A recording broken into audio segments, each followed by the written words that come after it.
Good evening and welcome back for another Blood, Sweat, and Tears IG Live interview. We got Darrick Minner, round two tonight.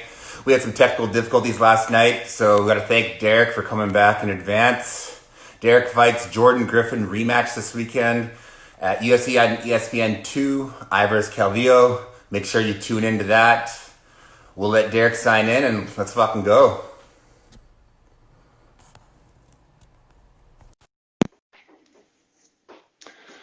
And thank you for everyone for tuning in so far too. How's it going, man? Round two. What's up? Yeah, man. You traveled today to Vegas or what? Yeah, we traveled this morning. It was pretty quick.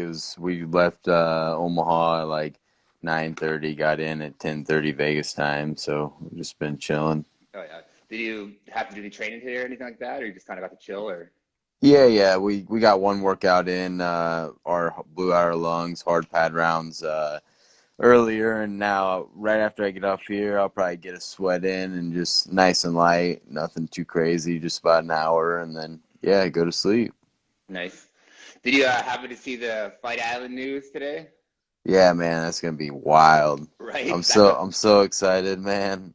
That's a fucking stack card if there's ever a stack card. Let's not jinx it though. So hopefully it stays on. It's true. So how did you get into fighting? Like how long have you been training martial arts? Man, I've been wrestling since I was 4, but crazy enough, fighting 10 years. 2010, I took my first fight in May of 2010, and actually I got into it because Anthony Smith, who just, he's fought John Jones, just fought Yeah. Garcia. I grew up with Anthony. We're from the same town of 7,000 people. Oh, nice. We ran around together for a long time. I used to watch him fight when he was like 17 years old. I would go up and watch him fight and stuff. And yeah, and then after I got out of college and wrestled more 1 year up at a community college in Iowa, and then after that, I just took a fight and fell in love with it, and here we are 10 years later. So, That's awesome though. It's nice to fucking put in that work for something and then be rewarded. Like you said, 10 years later now you've still been putting in that grind the whole time and now you're yeah, here. like Oh, I sorry, go. told you the other day, man, it's when I got that UFC call, that was one of the most rewarding things of my life, you know. It was 10 years of work paid off, so. So you got this night fight on short notice.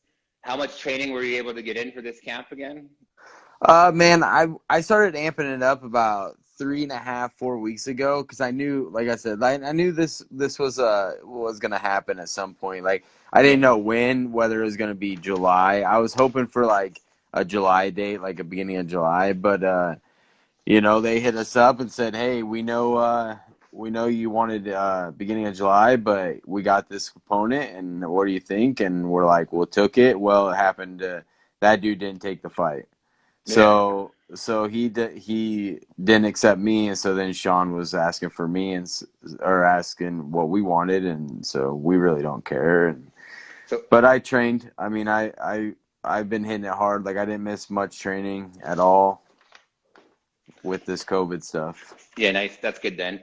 So how excited were you when your manager called and said Jordan Griffin rematch, someone that, in your own words, you could complete domination before you got caught with that calf slicer to the armbar?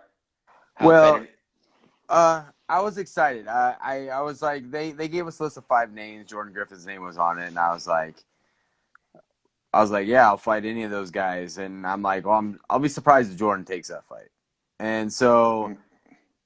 he ended up taking it. He was the first one to take it. I don't know how that works on Shelby's side, but whatever. And I just accepted it. I'm not one to pick my opponents. I accept whatever. There's a reason I have 35 pro fights, and it's just gonna be a sweeter on the pot when I go and get this win this weekend. Since like I said, I should already have that win on my record.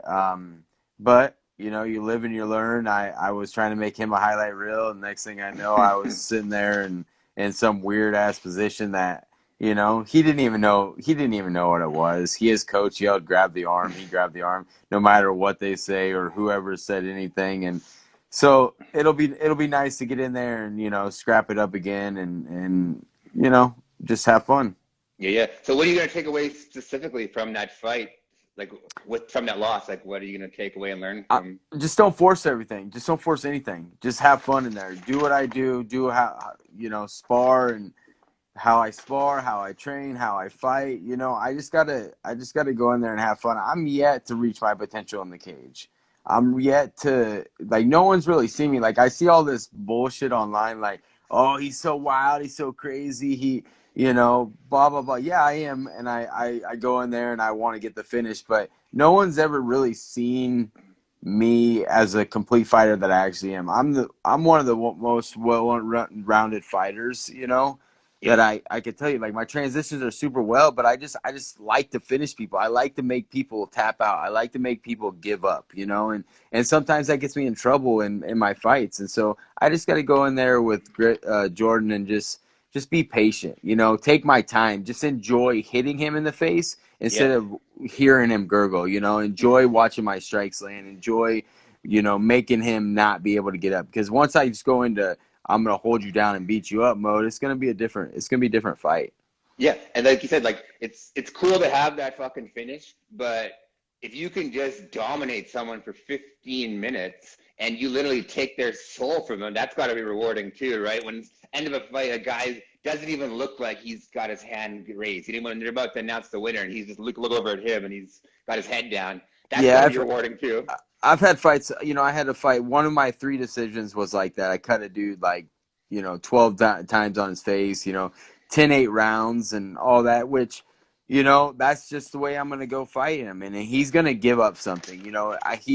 He likes everybody's saying how tough he is and all that. But when you take a fight on a couple weeks notice and you get completely dominated, I don't believe he's going to be able to keep up the pace like he usually does. Yeah, He's a survivor, but you can only survive so long when you don't have, you have a short camp and all that stuff. So if he does survive for the 15 minutes, well, he's going to look like a bloody mess after the fight. And that's okay, and all the respect to him for taking the fight. He's just like me. He's a fighter. He likes to fight. He likes to get in there and scrap. And, we're just going to go find out on Saturday who actually is better, because, like I said, that first fight, 9 minutes and 2 seconds of complete domination. I got submitted at 9 minutes and 10 seconds into the fight. So that yeah. tells you how the fight went. So It's funny when we left this interview yesterday. That's literally what caused my difficulties. I said to my buddy that fight because it was just such a crazy finish. You know what I mean? It was. yeah, man, and crazy. It was cool. It was crazy. Like Pat Miletich said when he was calling the fight, he's like, Jordan Griffin survived the globetrotter of submissions. And so that's just the way I fight. Like I've told you, this fight, instead of 450 submissions attempts, I might only try 200 and see where that gets me. So, and do a lot more punching and having a lot more fun in there. So. Nice. It's funny when you were messaging me the other day and you were jokingly saying that you wanted to crash that interview with my potential interview with Jordan Griffin the other day. I just envisioned this 1993 WWE interview crash. You know what I mean? Well, yeah, and it was funny because that's the thing. I have no bad blood against him. Actually, I've talked to him. I'm Rafion Stotts, who's in his corner, is one of my friends. So I've when we were out in Virginia and stuff, I chatted with those guys, and and it is what it is. He actually hit me up a couple weeks before this fight for a fight that he was potentially taking and asked me a few questions because I had fought the guy and stuff. And, Okay. And I gave it to him and I talked to him, and I have no bad blood against him. It's just gonna be fun getting this win back. Yeah, for sure. So do you feel any added pressure coming into this fight, coming off a loss in your last fight? Man, I don't know. I've taken 2 short notice fights with the UFC, and it's in this times, and no matter what, I feel like I'm gonna get another fight. if I, and that's the thing. I'm living the dream, man. Why would I turn down a fight that's offered to me? Yeah. If they come at me after I win this fight and they're saying, "Hey, do you want to fight on Fight Island in 3 weeks or 4 weeks?" I'm gonna say yes. I'm gonna, no matter where it's at, and that's just the way I like to do, and I like to get in there and scrap. So the pressure's on him. The pressure's on him. He has the win. He has the W behind his name. No matter if, because a lot of people hasn't seen the fight, and you can Yeah. tell who's educated in the sport and who's not when they go online and they're like, "Oh, I predict Jordan Griffin is just going to complete." Get out of here! You obviously didn't do your research, It's and true though. and that's just my opinion. Like, you got to be educated when it comes to this if you're going to go analyze fights, Oh, and definitely. and so the pressure's on him. The pressure's on him for being, whatever. I'm just gonna go in there and have fun. He barely survived his last fight with TJ Brown, and that was exactly the way that's TJ probably watched our fight and was like, "Oh, this dude can," and so it's just gonna have fun, man. Yeah, it's true. And so win here, then what's next for you? What do you want next? Man, like I said, I'll fight in 4 weeks. I'll fight the Oh yeah. next weekend, and I want guys. I just want, like, maybe even the kid that I was offered first for this date, and that Peter Barrett. Like, even that the kid you just talked to. What was his name? Alex Casares. Is that Oh yeah. senior president? I would love that fight. We're both vets. Something like that. Chase. We could just ramble on for days of True, the true, guys true, that true. I would like to fight, because I believe that I'm. There's not many guys that I don't compete with. So for the fans that don't know you yet, why should they tune in Saturday for this fight? Man, if they want to watch the first one, you can tell, because, man, it's just gonna be, or watch any of my fights. I'm exciting. I go in there and I lay it all on the line, and I throw transition after transition, submission after submission, and I just go in there, and I don't leave anything in the hands of the judges, because I want to leave it in my own hands, and I feel like I'm one of the most exciting, like, catch grapplers, because I'm gonna jump on shit over and over and over again until either my body gives up or they give up. That's awesome. I look forward to watching you fight because I hope you win for the fact, and I probably shouldn't say that, but just for the fact that I want to see you fight on Fight Island again in 3-4 weeks. You know what I mean? So thanks for Yeah, coming man. on. Like, I think we should be good to go here. Fight fans, tune in Saturday and watch Darrick Minner versus Jordan Griffin on UFC on ESPN2. Thanks for coming back, Darrick. I'll check back in with you, and I'd love to get you on my podcast in Yeah, like I July, said, man. and Yeah, we'll get just back. Yeah, we'll check in with you, and we'll get you on there and get some real fucking blood, sweat, and tears story from you. Yeah, I've told you before, man. I have a lot of them, a lot of stories. I've been around different camps. I've been around a lot. I used to cut to 135. So Yeah, talk about some crazy ass times, man.